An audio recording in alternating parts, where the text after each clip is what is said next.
Remember always that accusation is not proof, and that conviction depends upon evidence and due process of law. Don't tell me words don't matter. You niggas know my pyroclastic flow. You niggas know my pyroclastic flow, flow, flow. You niggas know my pyroclastic flow. It's R-A-W, R-A-W. You're looking at the Grand Wizard, Warlord, vocal cords so vicious. And I don't have to show riches to pull off with some bad bitches. And it ain't about chivalry, it's about dope lyrics and delivery.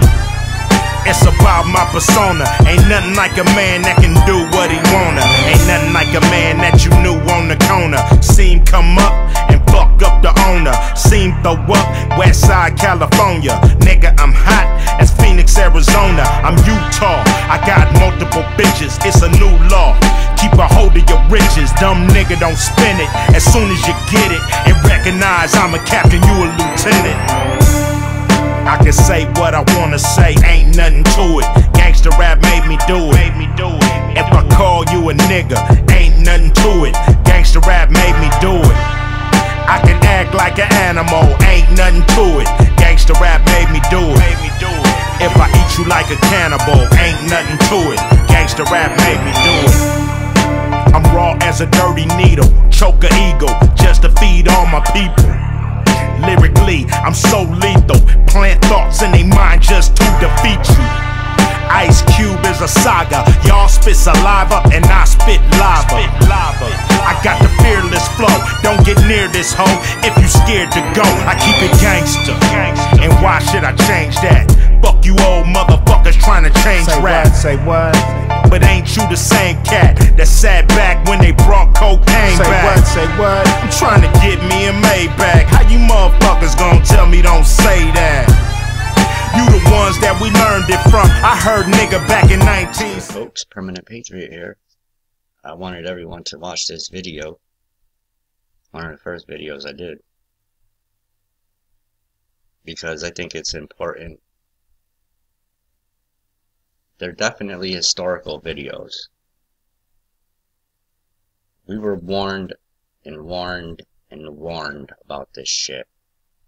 So, you really can't blame this on the fucking politicians. Should have fucking wrapped them up in 1913. But anyone who believes in the Bible or any other book that knows that the end of an era is here, not the end of the world, but the end of an era,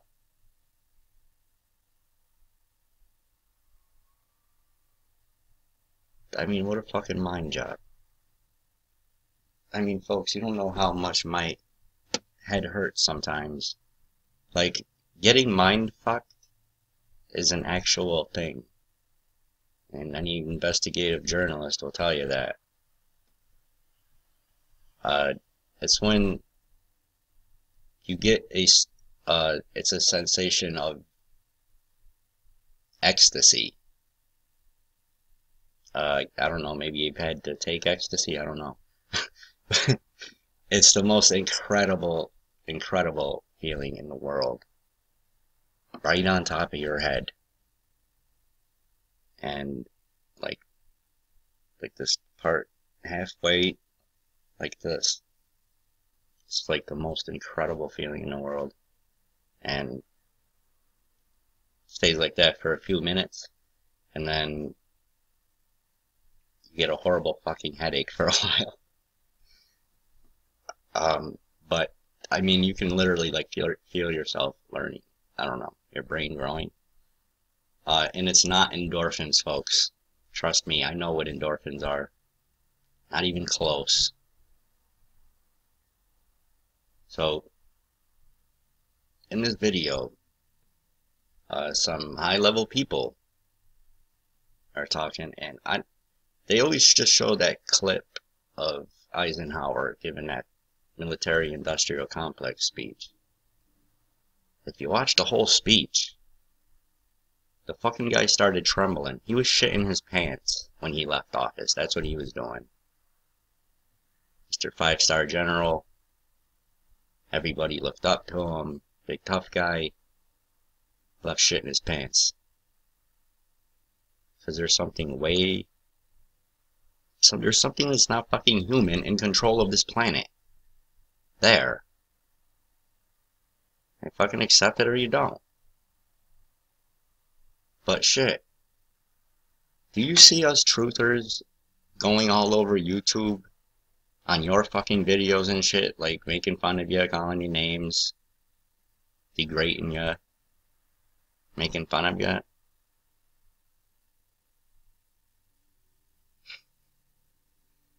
Stupid is, stupid does. This right here is probably, no, I wouldn't say the, I think this is the second time, if not the third, that we were warned. And this is a news guy. This is a news clip from back in the 60s. This is a news guy, and he's a communist. Folks, regardless of what you heard, back in the 50s and 60s, this was a fucking communist country. Just was. But you know what? Probably the best fucking times of the United States was the 50s. 40s, 50s. I mean, especially after World War II, man. The world was fucking afraid of us. And look what they've had. Now everybody's standing around like, yeah, it's your turn now. Yeah, it's our turn now. But you know what? No one will ever be the empire the United States was. But the communists were already in place. Now, keep in mind, this news guy is a communist. He's working for the globalists. And so you're gonna notice them start calling him a communist. The fuckers, they got it out before he did. But this is one of the most incredible exposings in the history of the U.S. government. Probably next to Smedley Butler's. Smedley Butler has to be fucking #1. I mean, hello. Greatest military fucking guy ever to live. Over here talking about he was asked to be part of a coup to overthrow the U.S. government. Hello! I'd say that's pretty fucking incredible news. So, I'll turn this up. Hey, if the volume is fucking loud or not loud enough, I'm sorry. We got a 1964 fucking news clip here, earlier than that. And, fucking traffic outside. Oh, and I forgot. Me talking in the background. Because I did this. So I'm in the background twice now. Okay.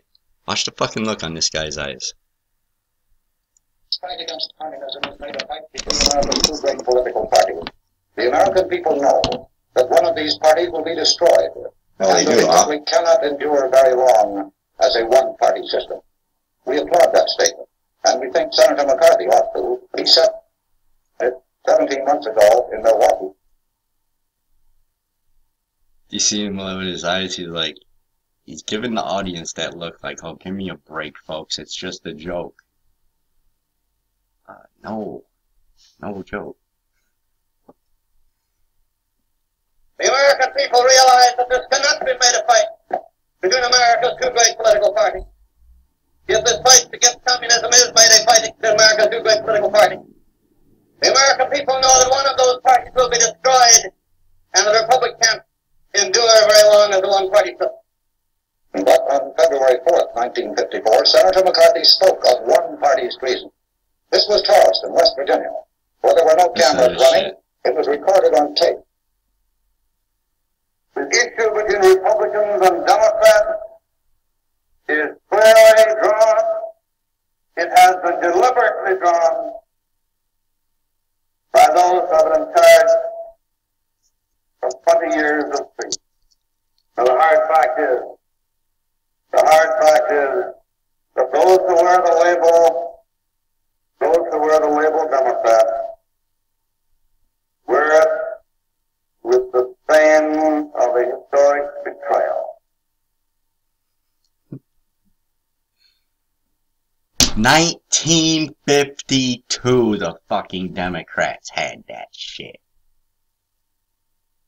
Damn! And you thought it was the fucking Bushes and shit. Well, maybe it still is. Who the fuck knows? 17 months ago, candidate Eisenhower met Senator McCarthy in Green Bay, Wisconsin, and he laid down some ground rules on how he would fight communism if elected.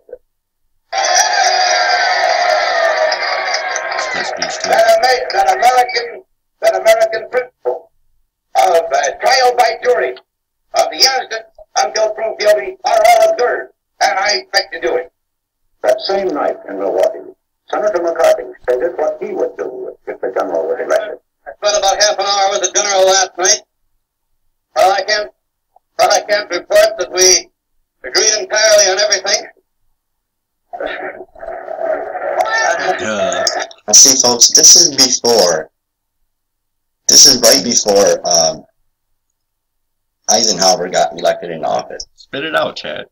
So keep in mind, the whole time Eisenhower is in office, he knows about this. And he fucking sold out. Hey, they got to a war guy. Everyone thinks Eisenhower was some kind of hero because, well, we didn't go to war under Eisenhower. No, he did a lot more damage.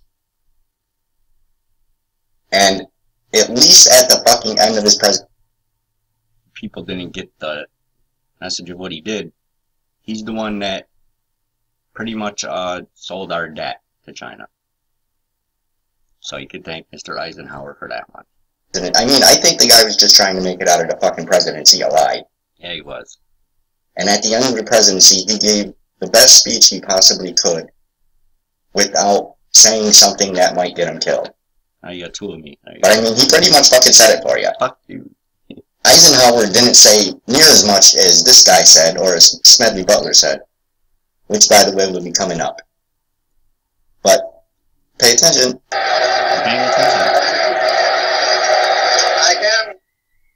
I can report that when I left that meeting with the general, I had the same feeling as when I went in, and that is that he's a great American, will make a great president, an outstanding president. But I want to tell you tonight, tell the American people, as long as I represent you and the rest of the American people in the Sun, I shall continue to call them as I see them, regardless of who happens to be president.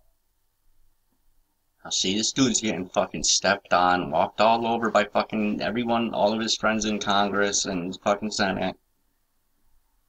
And he was like, fuck you then, I'll stand by myself. And unfortunately, in politics, you cannot stand by yourself. Now, a sample of an investigation. The witness was Reed Harris. For many years, a civil servant in the State Department. And keep in mind, too, that all of these people, even the fucking news guy right there, is trying to make this guy look bad and make it look like he is the communist, and he is the one trying to infiltrate government. Yeah, okay, now at this meeting here, they tried to, he was gonna come out and say it. All they knew was that he was gonna make a statement. They knew what he was going to say, but the entire, the Congress, the House didn't know. So, they pretty much called him out before they called them out. They were like, Mr. MacArthur, you are a traitor. And when I heard it, I was like, oh shit. Directing the Information Service. Harris was accused of helping the communistic cause by curtailing some broadcasts to Israel. You attended Columbia University in the early 30s. I did, Mr. Chairman. Would you speak a little louder, sir? I did, Mr. Chairman. And were you expelled from Columbia? I was suspended from classes on April 1st, 1932. I was later reinstated, and I resigned from the university. Yeah, after you threatened the fucking president of the university. Did the Civil Liberties Union provide you with an attorney at that time? I had many offers of attorneys, and one of those was from the American Civil Liberties Union, yes. The question is, did the Civil Liberties Union supply you with an attorney? They did supply. And the ACLU's a bunch of slime balls, too. Yes. You know, the Civil Liberties Union has been listed as a front foreign doing the work of the Communist Party. That's why. Mr. Chairman, this was 1932. Tell your fucking communist. By 1932. Do you know that they since have been listed as a front foreign doing the work of the Communist Party? I do not know that they have been listed, so you don't know they have been listed. I have heard that mentioned. I've read that mentioned. The Reed Harris. Folks, they had all this shit planned out at least in the 1700s. Most of it before the Constitution was signed. That's what pisses me off, man, is they did this shit just days before the fucking thing was signed. So technically, oh, fuck you assholes. I run this bitch. Hearing demonstrates one of the senator's technique. Twice, he said the American Civil Liberties Union was listed as a subversive front. The Attorney General's list does not and has never listed the ACLU as subversive, nor does the FBI or any other federal government agency. And the American... J. Edgar Hoover was set up. They railroaded him. Now, I apologize here, I might get a little loud. President Eisenhower and General MacArthur. On one thing, the senator has been consistent. Military leaders of the past administration have a great conspiracy to turn over the country to communism. Investigated and substantially demoralized the present State Department. Made varying charges of espionage at Fort Knox. The Army said it has been unable to find anything. Now listen. This is very important. Often operating as a one-man committee, he has traveled... Yeah, it's easy to be consistent when you tell the truth. Accused civilian and military leaders of the past administration of a great conspiracy to turn over the country to communism. Investigated and substantially demoralized. Now, he's telling of a coup by the military to throw over our government and put it in a communist regime. Smedley Butler, he said military. Now Smedley Butler said he was asked to be the leader of the fucking military group of 500,000 men. Hello. I mean, truthers back then, they would have caught that one. I'm sure a lot of people did. And they heard him, and then Smedley Butler. I know one thing. Charlie Chaplin knew in 1940.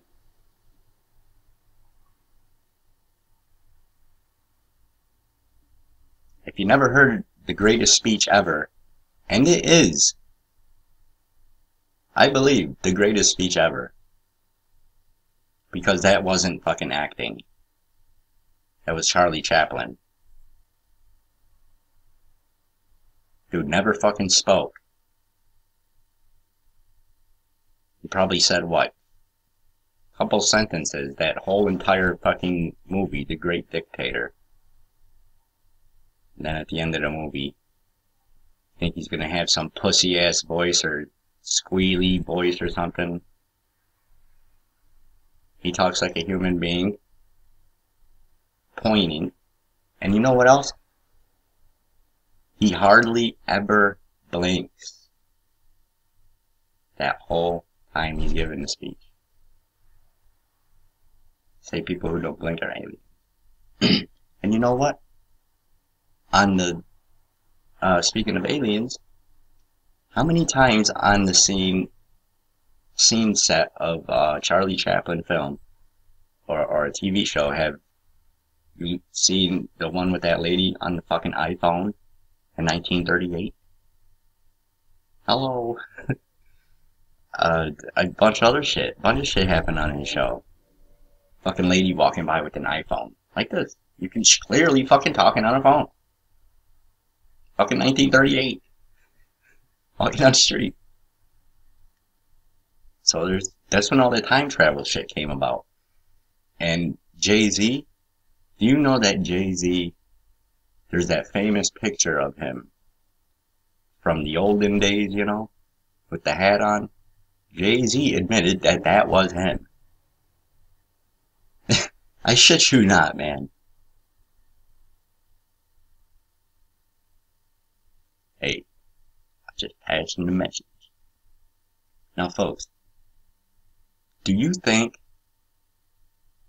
a badass 5-star general that everybody's scared shitless of, like Eisenhower, I mean, you think he would take orders or death threats from anybody? I'm sure if he was death threatened or his family was, he would have death threatened them right back.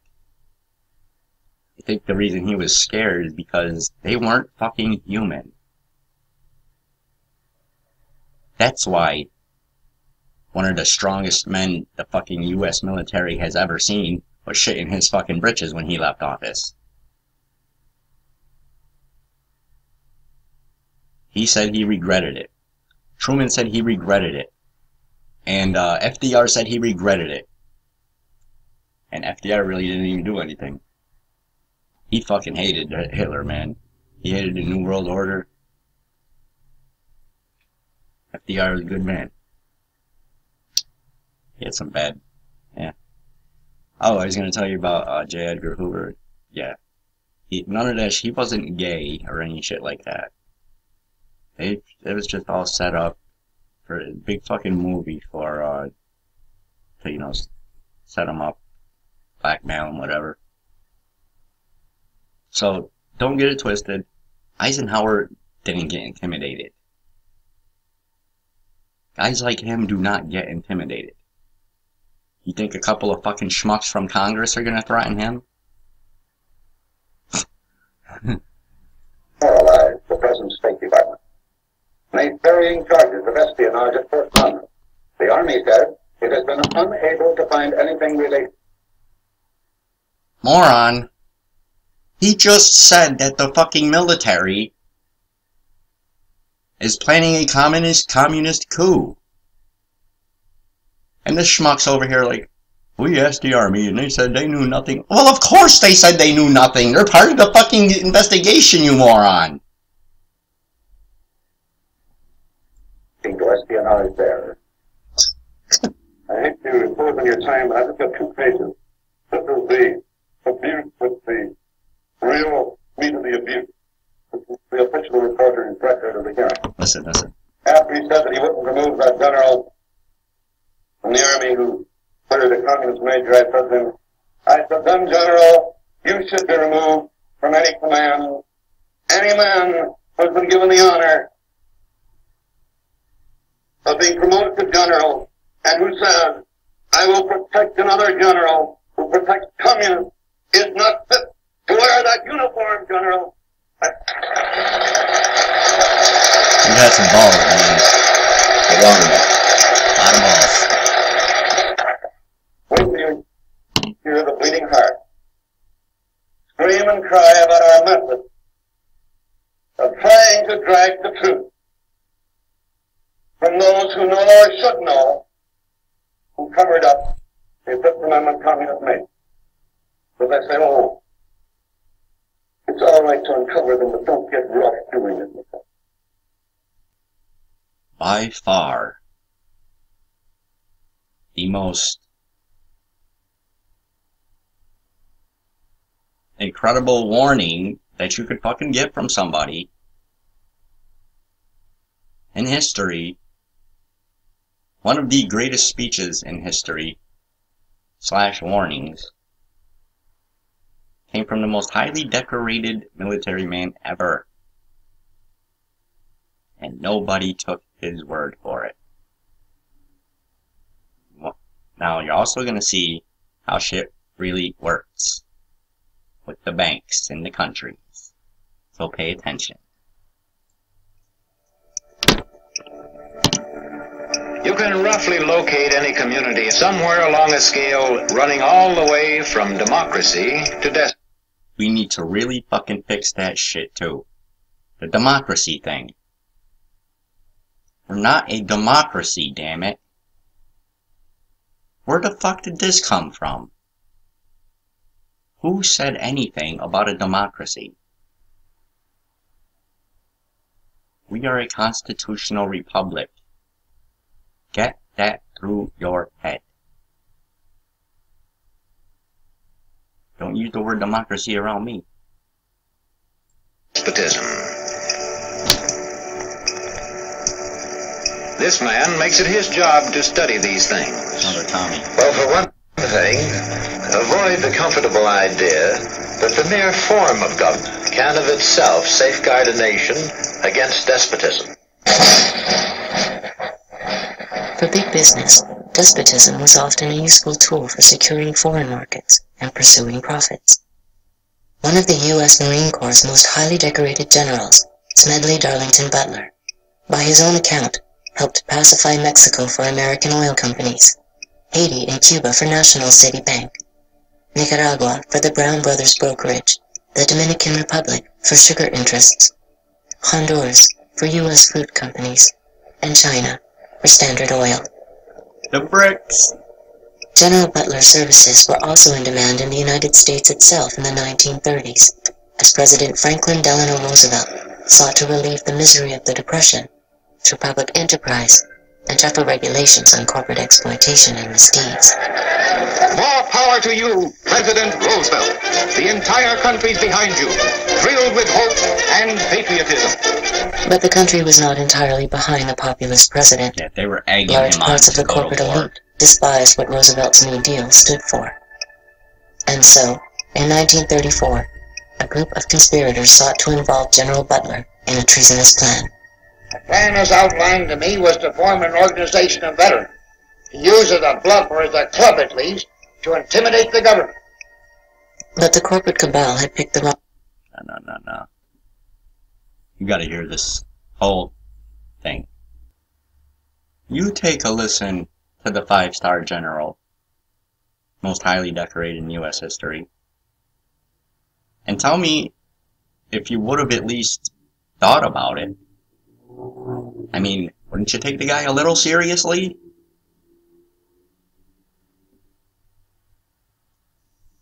I mean, that's a fucking huge headline right there. 5-star general, bears plot by fascists in America. Hello. Nobody found that to be news.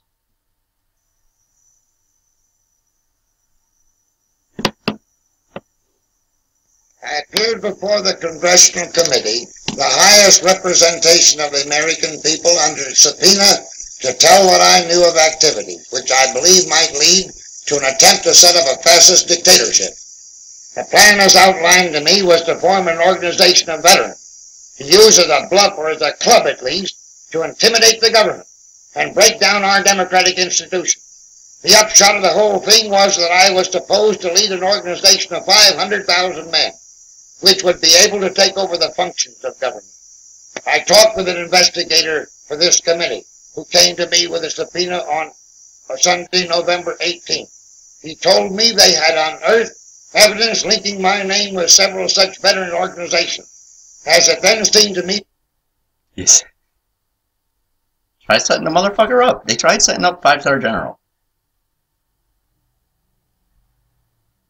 Luckily, he's a 5-star general, and he caught on to it. To be getting serious, I felt it was my duty to tell all I knew of such activities to this committee. My main interest in all this is to preserve our democratic institutions. I want to retain the right to vote, the right to speak freely, and the right to write. If we maintain these basic principles, our democracy is safe. No dictatorship can exist with suffrage, freedom of speech, and press.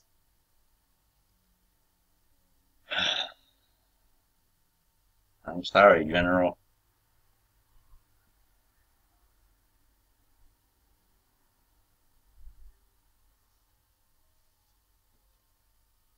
I think I'm gonna go check out some newspapers from back then. Cause I know there's a lot of these missing. A lot of fucking people came out talking about this. Just like people are now. And see, they made everybody think that it died with Hitler. When in fact, back in the fucking 1910s and 15s, the United States was already fucking fascist and communist. Okay, they always wanted a socialist communist type fucking neocon deal. Because they tried each one out. Napoleon, they tried one, didn't work. They tried another one, didn't work. They tried another one, didn't work. Hitler tried his, didn't work. So you know what they're trying now? They're combining fascism, socialism, communism. They're combining them all. And calling it social... something so... whatever the fuck Barry's calling it. I don't know. I don't buy his shit. I'm doing some more speeches and... who the fuck knows? Something that will make you more intelligent than you are right now, though. I can tell you that. That's it for now. God bless and carry on.